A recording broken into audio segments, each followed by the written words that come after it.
All right, I spent the last 2 days since I've arrived racking my brain how to squeeze a 4-hour presentation into 2 hours. It has not been easy.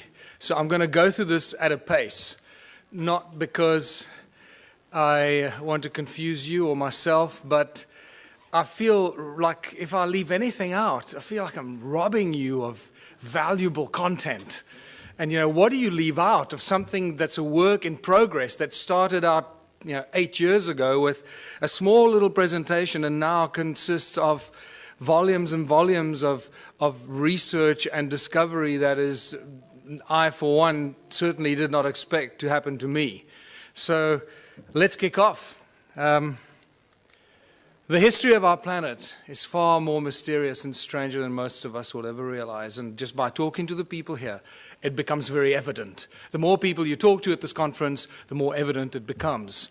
And the interesting thing is that the closer you get to this beautiful blue planet, the more you realize how deeply divided we are as a species. And it's that division, very constructively created division, that is being used against ourselves. And this becomes very evident by the end of my presentation. You'll know exactly what I'm talking about. The great human puzzle. Who are we? Where do we come from? Why are we here? Everyone has asked those questions, the three Holy Trinity questions, if you can call them that. That sounds so simple. We should have all these answers at our fingertips, and yet we can't, define these answers with any kind of confidence, because every time we think we've reached some sort of answer, everything shifts and changes and sends us in a completely different direction. And I normally have a lot more slides here to go into much more detail, but I edited those out. Sound and resonance seem to be the common denominators of religion and creation. No matter how far back you go, no matter how many civilizations you look at, eventually, if you scratch deep enough, that's what you're going to find. Sound, resonance, frequency, but primordially the sound. And it also somehow connects us to opening us to understanding high levels of consciousness. And that becomes very important as we go through this presentation.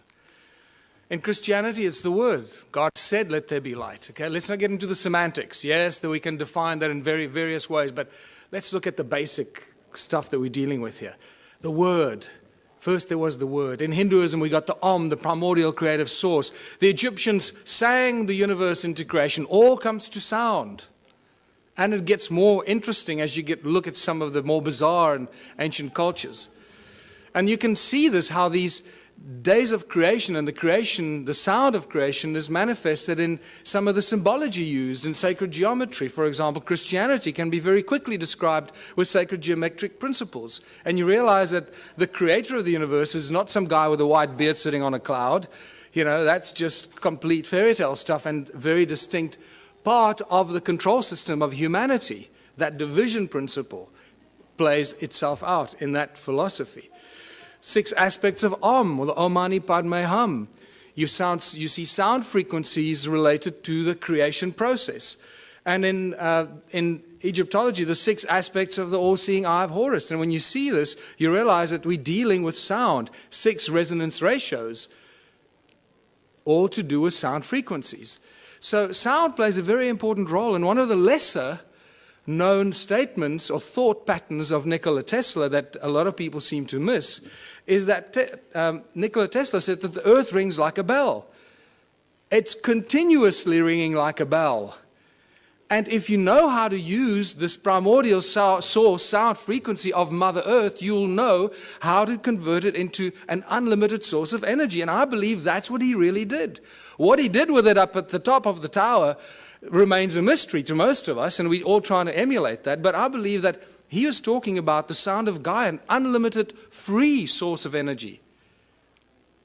And this plays a very important part in all of creation, in all ancient cultures, in all the belief systems.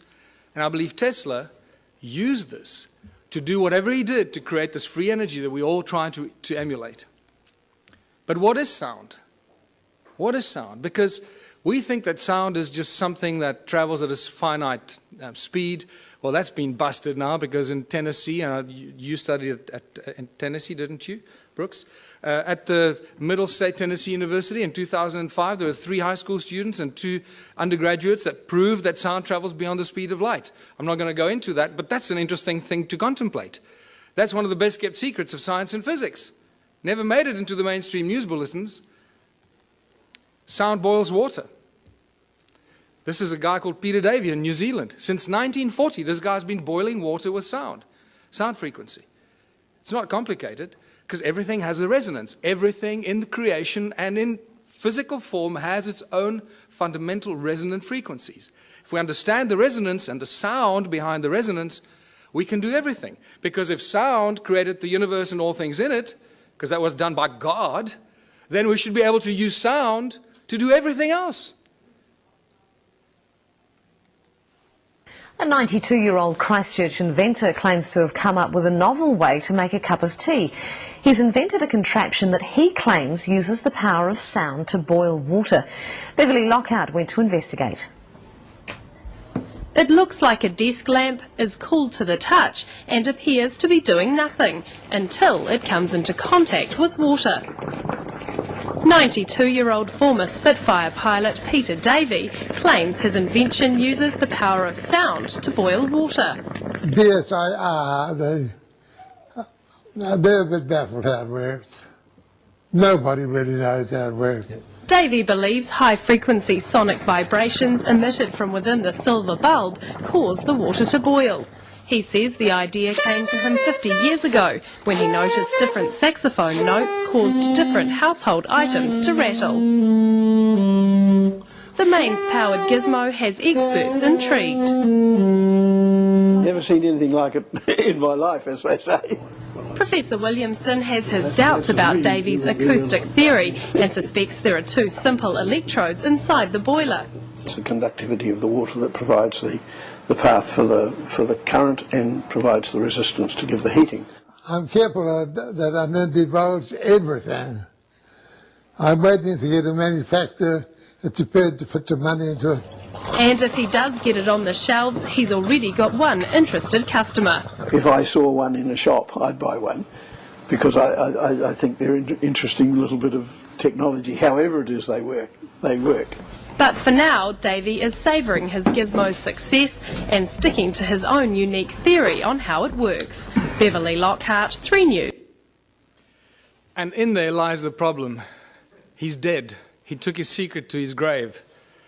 We will never find out until we go there, try and wrestle it out of his family to share the secret with the rest of the world. I can't believe that in all of the world of science and the the amazing laboratories that we have, there haven't been some scientists that have reverse engineered this or figured this out. Can't be that difficult. It's a resonant harmonic frequency of boiling water. Reverse engineer it. Measure the resonant harmonic frequency of boiling water and build the device. I don't have the laboratory to do it, but I've asked so many people to go out and do it, and no one's done it. So, but what we learn from this experience is we're here at this conference talking about free energy. I believe free energy means free to the world, not just free that we can suck it out of the vacuum and then sell it to the rest of the world. That's no longer free energy. I believe it's crucial that we start thinking about free energy as when you find it, like this guy, give it to the world for free. Because if you don't, they're going to get to you, they're going to get rid of you, and no one's going to get it. They were waiting. I can imagine what they did when Peter Davey died. They breathed a sigh of relief, say, oh, thank God he's gone. And he was too greedy to tell the world how the simple thing worked. Thank God this human greed gene is so powerful that it prevents people from sharing this beautiful stuff. That's what I have a problem with. So what I urge anyone here at this conference to do, if you do find something like this, a source of free energy, do not keep it to yourself. Do not try and gain from the rest of humanity. Put it on the internet, make videos, put it out as widely as you can, share it for free with the world. It'll come back to you in abundance that you can't imagine. Yes.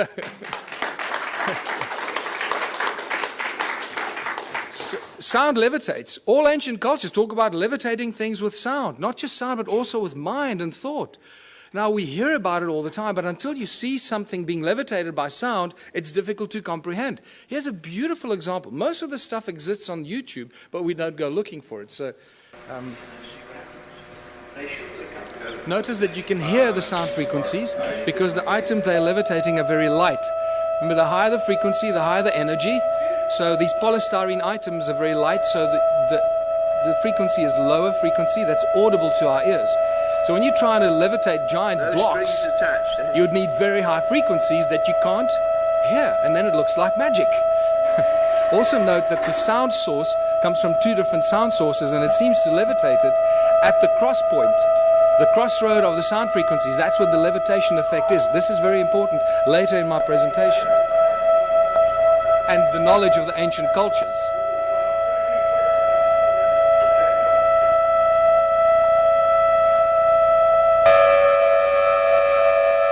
Just the slightest sound variation and the thing starts to tumble and spin. Slightest little variation on the frequency. Look where it starts to spin.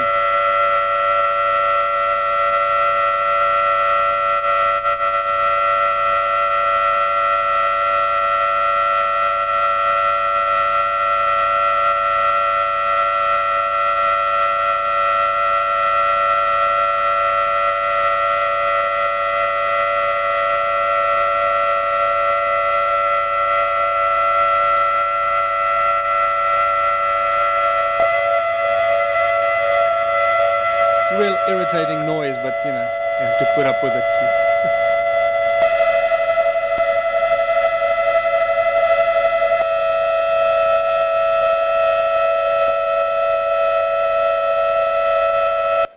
So sound levitates. It's no longer, you know, this fairy tale thing. It really happens. But sound source is also the inspiration for all the religions in the world, the great religions, and the most recognized religious symbols. This is from the guys that developed the cymoscope.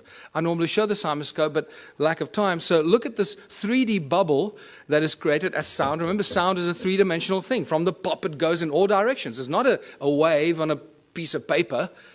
It's a three-dimensional effect that keeps amplifying itself and goes on and on and on. Just because you can't hear it anymore doesn't mean it's not necessarily there. So here's a three-dimensional bubble that's created at the sound, but look on the right-hand side at the cross-section of it. What do you see? You start seeing one of the most commonly recognized religious symbols. Why did the religions choose the symbols? Because when you drill right into the middle of this, what seems to be at the very source of sound, the pop, or that moment, instant of pop, this is what you get. Oh boy, do I recognize this interesting symbol.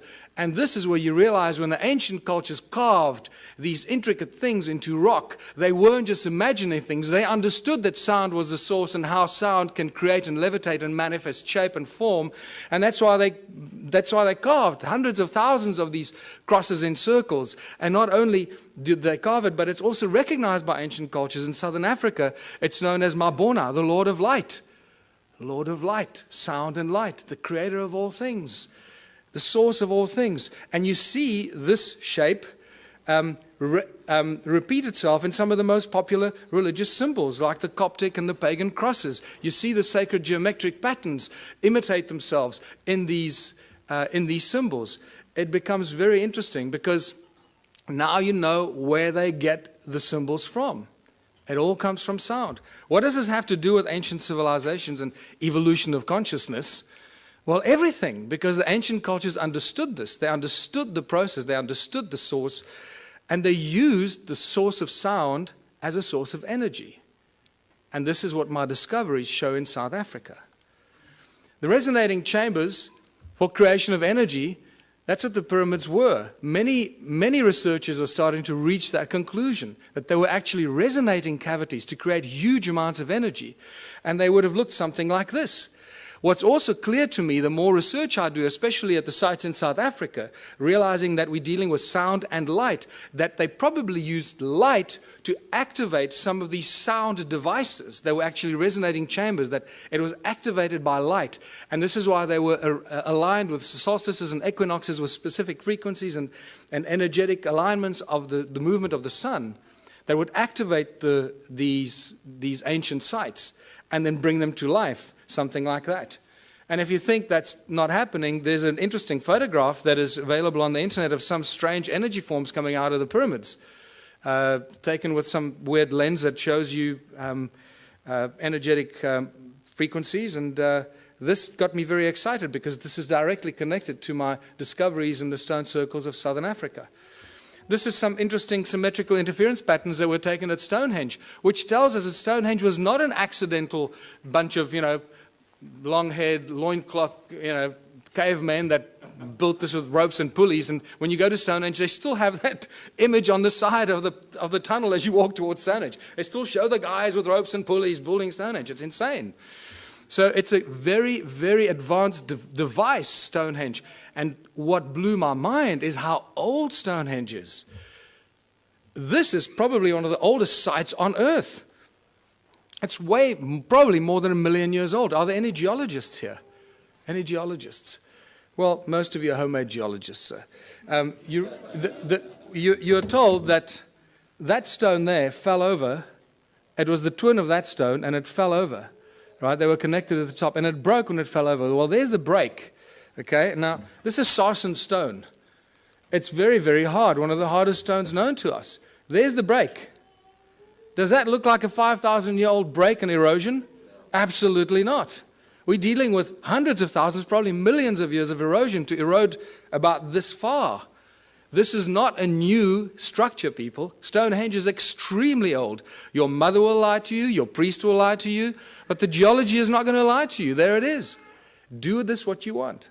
It tells us we're dealing with ancient sites and advanced knowledge of sound frequency, because we see it in the patterns that the Stonehenge site still generates today, even though it is in the state of disrepair. Just like the stone circles in South Africa, in the incredible state of disrepair, are still giving us insane amount of energy that we don't know what to do with.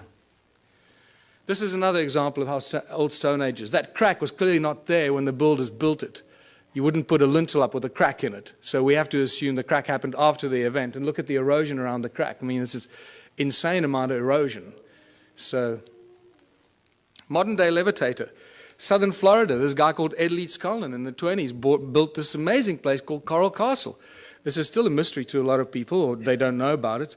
And he single-handedly put these giant blocks on top of each other, carved them, sculpted them, shaped them on his own. The interesting thing is when they used to bring the trucks used to deliver these rocks, he would offload them single-handedly. And nobody knew how he did it. He always made the guy stand around the corner or something like that, until one day, 2 young schoolboys saw him offloading these giant coral blocks. And they came home very excited saying, "Hey, Mummy, we saw the guy." And they asked, "How did he do it?" And the kid said, "Well, he did it with ice cream cones in his hands, 2 ice cream cones." And the parents imagined, naughty children, what are you talking about? You're trying to force us into buying your ice cream for dinner, right? Well, that's not true. When I heard that, I got extremely excited, because that is consistent with what I've been finding in southern Africa. Ice cream cones, cone-shaped tools. And that's why I call it the ice cream cone phenomenon. And this has become a very important part of trying to unravel the ancient mystery, how they did this stuff. They used sound, they levitated stuff, but how did they do it? And I find many of these cone-shaped tools scattered all over southern Africa, among the ruins, wherever you go. I was up the mountain 2 weeks ago, again, walking through areas that I've never been before. Remember, at this stage, I'm the only guy researching this, the whole of southern Africa. It's like I'm the only guy researching Egypt. That's the equivalent of that. There's one guy in all of Egypt let loose to do, try and get some sanity out of this. And so I feel a little lonely, so come help. So just to show you that these ice cream cone-shaped tools are everywhere. There are thousands of them. I've just collected a few, because after a while you get bored. Say, oh, there's another one over there. And then you get to the Rosicrucian Museum in the United States, and guess what I find? These cone-shaped tools on display with Sumerian writing on it, Sumerian cuneiform writing on it, commemorating the building of the temples in Sumer. They were then stored in the walls and hidden in secret chambers in the walls that were retrieved from the secret chambers in the walls. Now they're on display in the United States. Cone-shaped tools commemorating the building of the temples in Sumer. The plot thickens, doesn't it? So let's go back to South Africa, or Southern Africa. The current belief system is that Southern Africa was a sparsely populated part of the world with only a few inhabitants up to about 1,000 years ago. And they tell you about maybe 5,000 people, maximum 10,000 people, hunter-gatherers running around, shooting a buck here, shooting a buck there. Well, they don't do their homework when they put this in our history books, and they insult our intelligence, because unfortunately the ancient stone ruins of Southern Africa tell us a completely different tale. But they still continue to put in our history books, still today, that these are just cattle kraal for keeping cattle. These amazing stone structures that cover most of Southern Africa. But they didn't know that it covered most of Southern Africa, so they put these ignorant things into our history books. And then we pay lots of money to send our children to university to regurgitate this crap. Right? And it's spectacular. They just make the stuff up, put it in the history books, but because they doctor this and doctor that, everybody just kisses their butt and nobody questions them. It's really sad, but just to show you what some of these structures look like, I'll go through these rapidly. They are really remarkable structures. And the walls are not very high. Sometimes they're flat with the ground. Some places they're 3 meters tall or 2.5 meters high. The most important thing that you need to notice is that each one is completely unique and different. There are not two that are even closely, remotely the same. Each one is completely unique. Now that was a question that wasn't asked until I came along. What you also need to look at is the stuff around the obvious structures, not the structures themselves, because you'll see that there's a lot of stuff around the structures that is hidden by soil. It's not visible to you unless you're up in the air, like you're looking at from this vantage point. Otherwise, you don't even know it's there. You walk through the veld, you have no idea you're walking over ruins. And then when you look at it on Google, you say, oh my goodness, I was walking there, and I was walking right through all these ruins and these terraces. I didn't even know it while I was walking there. And this is the awakening that happens. I mean, let me just go back here. I mean, look at this horseshoe-shaped structure here, attached with a circle inside, with a stone right in the middle of it, with these weird two, like, towers that lead you in there. And this arm of this from the center goes right through the middle of this. There's some weird stuff going on here that we don't understand. Look at all this stuff hidden by soil underneath, around this obvious ruin here. There's another horseshoe-shaped, ohm-shaped structure. And what does ohm represent in modern electronics and electricity? It's linked to vibration, frequency, the movement of current, and so forth. Resistance. Look at all the stuff in between, covered by soil. You have no idea that there's much more of this stuff in between, connecting this one to that one. And then they build beautiful flower-shaped stone structures because they look like pretty flowers, right? Except you can only see it from the air. And they're all connected by these channels. There's a channel coming out of it and a channel running down there that's badly destroyed, and these strange hexagonal shapes. What is activity all about in Southern Africa? Always about gold. Don't you ever forget it. Always about gold. And remember, it's not the obsession of humans with gold, it's the God's obsession with gold. In Genesis 2, when Adam was alone on earth, Eve had not yet been fashioned from his rib. God comes to Adam and says, hey buddy, there's a place called Havilah. It's land full of milk and honey. The land is good, the water is good. And by the way, buddy, there's gold. What on earth is going on here? Why would God, the creator of the universe and all things in it, the commander of consciousness, want to tell Adam about gold? And it's in that one defining moment that you divide God with a big G from God with a small g. Huge, huge division. The twain shall never meet. And the Bible and ancient texts seem to be, especially the Bible, is constantly crossing those lines. What I find fascinating, scholars that have been studying the Bible for 30 years, their entire life, still keep crossing that line. God with a big G, God with a small g. The Elohim is a plural. The Elohim and the Annunaki are the same beings, and I'll show you why. We've got conclusive evidence that the Annunaki and the Elohim were the gods of the Bible, the gods with a small g, the malicious, malevolent beings that were after gold. The divine creator of all things does not want gold. He doesn't take credit cards, and he doesn't use money. And we'll get to that. The ancient history of Southern Africa is all about gold. You can't, the whole Monomotapa kingdom that was attacked by everybody from the north, and they could never be overthrown, the golden kings of Monomotapa. Fascinating story. Not many people are even aware of it. What do other ancient cultures or other ancient texts tell us? Well, the Sumerian tablets tell us in great detail about the Annunaki. And all the great biblical stories are first found in the Sumerian tablets in much greater detail. And when they, like the creation of Eve from Adam's rib, is reduced to 2 lines in the Bible. In the Sumerian tablets, it's a whole chapter on it, how it happened, how they put Adam into a deep sleep, and blah, blah, blah. It's phenomenal information. But so what we do know is that a lot of the stories in the Sumerian tablets are translated into the Bible much later and abused or used for abuse against humanity. Work in the ABZU is the constant reference in the Sumerian tablets. ABZU has been given many names, but its primary sort of reference is always linked with gold. This is ABZU is where the gold came from, and there's some great references from Sitchin's work where the landmass, the shape of a heart was given, in the lower parts thereof golden veins from the earth's innards were abundant. ABZU, of gold the birthplace, Ea to the region the name gave. And I'll draw that comparison for you to show what he's talking about. The Sumerian god Enki is inextricably linked to Southern Africa and the gold mining empire.